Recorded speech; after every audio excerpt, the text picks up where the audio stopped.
नमस्कार मित्रांनो, स्वागत आहे आपल्या सह्याद्री कट्ट्यावरती। तर आजची घटना ही बघायची आहे आपल्याला परभणी जिल्ह्यामधली। तुझ्यामुळे कुटुंबाला वंशाचा दिवा मिळत नाही, सासऱ्यांकडून विवाहितेचा छेड, मारहाण करत धक्कादायक कृत्य आलं समोर। तर मित्रांनो, आजची घटना ही बघायची आपल्याला परभणी जिल्ह्यामधली। विवाहितेचा छेड करून मारहाण करत एक धक्कादायक कृत्य त्या महिलेसोबत सासरकड्यांनी केलेलं आहे, हेच आपल्याला सविस्तर बघायचं आहे। तुझ्या लग्नाला 4 वर्ष होऊनही तुला मूलबाळ झाले नाही, तुझ्यामुळे आमच्या कुटुंबाला वंशाचा दिवा मिळत नाही, असे म्हणून विवाहितेला दिवसेंदिवस उपाशी ठेवून तिचा शारीरिक आणि मानसिक छळ करण्यात आला। तसेच माहेरून शेळी पालन आणि दूध व्यवसाय करण्यासाठी 3 लाख रुपये घेऊन ये म्हणत विवाहितेला घराबाहेर हाकलून दिले। या प्रकरणी पीडित विवाहितेने आपल्या भावासह परभणीच्या दैठणा पोलीस ठाण्यात सासऱ्यांच्या 4 जणांविरुद्ध गुन्हा दाखल केला।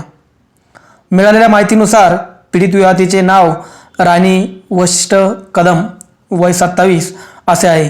राणीचा विवाह परभणी तालुक्यातील सूरपिंपरी या गावातील विशिष्ट कदम यांच्याशी मे 2018 मध्ये झाला होता।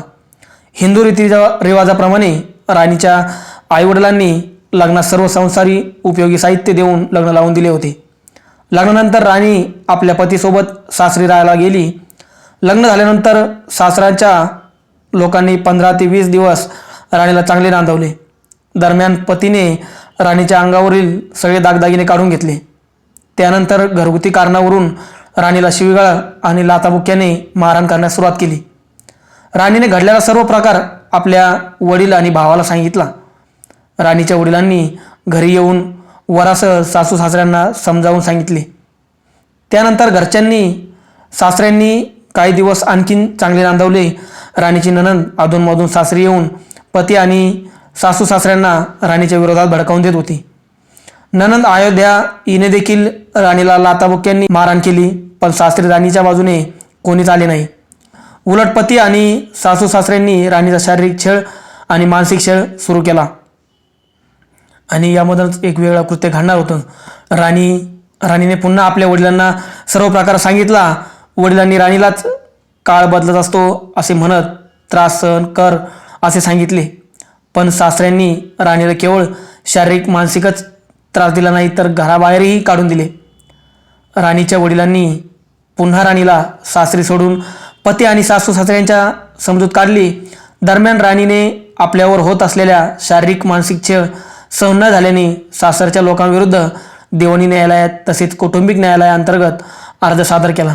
राणी कोर्टात गेल्याचे कळल्यानंतर पुन्हा सासरच्या लोकांनी राणीला आणखीन जास्त त्रास देण्यास सुरुवात केली। दरम्यान राणीचे वडील शिवाजी बाबर यांचे 2020 मध्ये निधन झाले।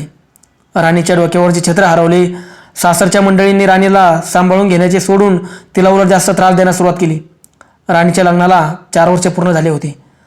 तुला अद्यापही मूलबाळ होत नाही, तुझ्यामुळे आमच्या कुटुंबाला वंशाचा दिवा मिळत नाही, असे म्हणून राणीला सासरच्या लोकांकडून त्रास सुरू झाला होता। राणीला दिवसेंदिवस उपाशी पोटी ठेवून तिचा शारीरिक आणि मानसिक छळ करण्यात येत होता। त्यातच पती वशिष्ठ कदम यांनी राणीला माहेरातून शेळी पालन आणि दूध व्यवसायासाठी 3 लाख रुपये घेऊन ये म्हणून त्रास देण्यास सुरुवात केली होती। राणीचे वडील मयत झाल्याने आता पैसे कुठून आणायचे हा प्रश्न निर्माण झाला।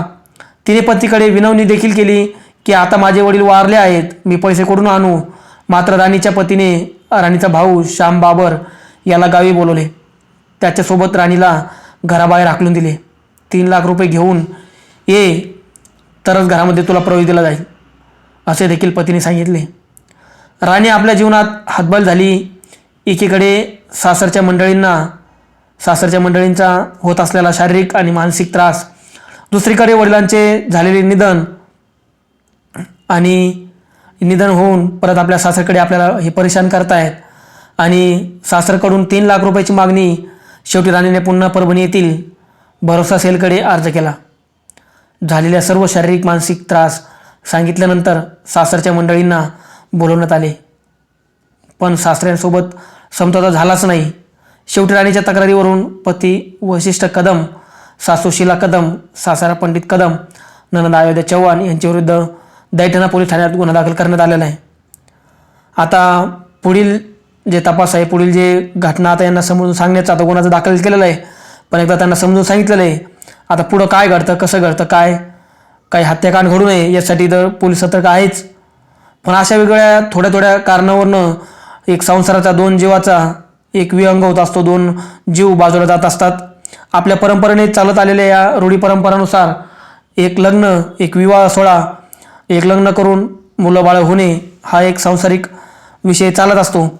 पण याच्यामध्ये अशा काही गोष्टी घडल्या की याच्यामध्ये बांधा येतो आणि इथे एक वेगळ्या रस्त्याला हे वळण लागतं. याचंच प्रकरण एका हत्याकडे जातं. क्राईम घटना याच्यामधून घडतात, खून होतात.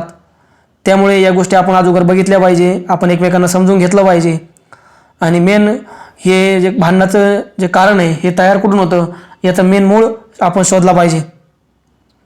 तर धन्यवाद मित्रांनो, आपण भेटूया पुढच्या स्टोरीमध्ये. तोपर्यंत काळजी घ्या आपली व आपल्या कुटुंबाची, व आपल्या चॅनलला सबस्क्राईब करायला विसरू नका. धन्यवाद. आपण भेटूया लवकरच पुढच्या क्राईम स्टोरीमध्ये.